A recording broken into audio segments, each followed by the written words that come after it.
हो रहा है बार बार वही चीज हो रही है। दाह संस्कार इस केस में भी कह रहे हैं लड़की के ऊपर कुछ इल्जाम लगा रहे हैं, हाथरस में भी किया, उन्नाव में भी किया, बार बार यही हो रहा है। पुलिस और प्रशासन सिर्फ और सिर्फ जो अत्याचार कर रहे हैं, जो अपराधी हैं, उनकी तरफ खड़े रहते हैं, और जो लड़कियां हैं उनको कोई मदद नहीं करता। पुलिस और प्रशासन एफआईआर भी नहीं दर्ज करता टाइम पे, और जब दर्ज करते हैं तो हल्के हल्के धाराएं डालते हैं। इसमें ये लड़की माइनर थी, 17 साल की लड़की थी, उसको 21 साल का दिखा रहे हैं, जबकि आधार कार्ड में सब चीज जितने भी उसके दस्तावेज है उसमें 17 साल की लड़की है। तो लगना चाहिए भी किया गया था। इन ऑर्डर को सबसे बड़ा सफलता यूपी सरकार बताती है। यहाँ की जो घटना है, यहाँ पे पुलिस और प्रशासन ने जो हुआ है उसको दबाने की कोशिश की है पूरी तरह से। जो मुझे परिवार के सदस्य बता रहे हैं, पूरी तरह से उसको दबाने की कोशिश की है। जिस तरह से हाथरस में अंतिम संस्कार किए गए थे, लगभग उसी तरह से यहाँ पे किया गया है। इन पर दबाव डाला बीच रात में अंतिम संस्कार करने के लिए, और परिवार वाले बिल्कुल असंतुष्ट हैं। कल रात तक एफआईआर में इन्होंने जो धाराएं लगानी थी वो भी नहीं लगाई। अब मुझे पता चल रहा है, हमारे प्रत्याशी जी कह रहे हैं कि इनको बताया गया है कि कल रात को जब इनको पता चला कि हम लोग आ रहे हैं यहाँ, तब शायद इन्होंने हो सकता है कि कुछ धाराएं ऐड की हैं, लेकिन किसी को कुछ नहीं मालूम।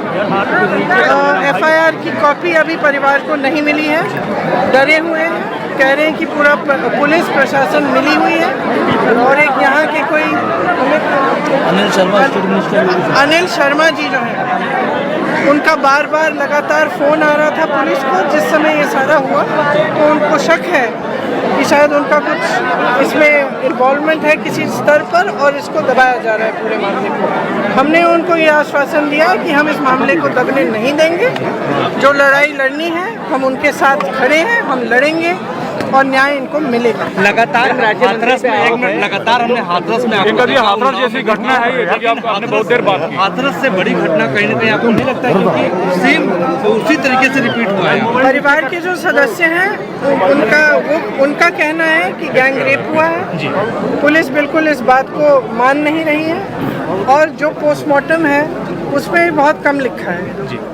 और जो इनकी नानी है, जिन्होंने पैर पकड़ के, उन्होंने कहा कि पैर पकड़ के उन्होंने प्रशासन पुलिस से उनसे विनती की कि उनको देखने दें अपनी बच्ची को, नहीं देखने दिया, उनको ढकेला गया, वो गिर गई और उस बच्ची को ले गए। और उनको ये भी बात आ रही है कि ये बात सबसे पहले जब ये हादसा हुआ तो सबसे पहले परिवार के सदस्यों को पुलिस ने इत्तला किया।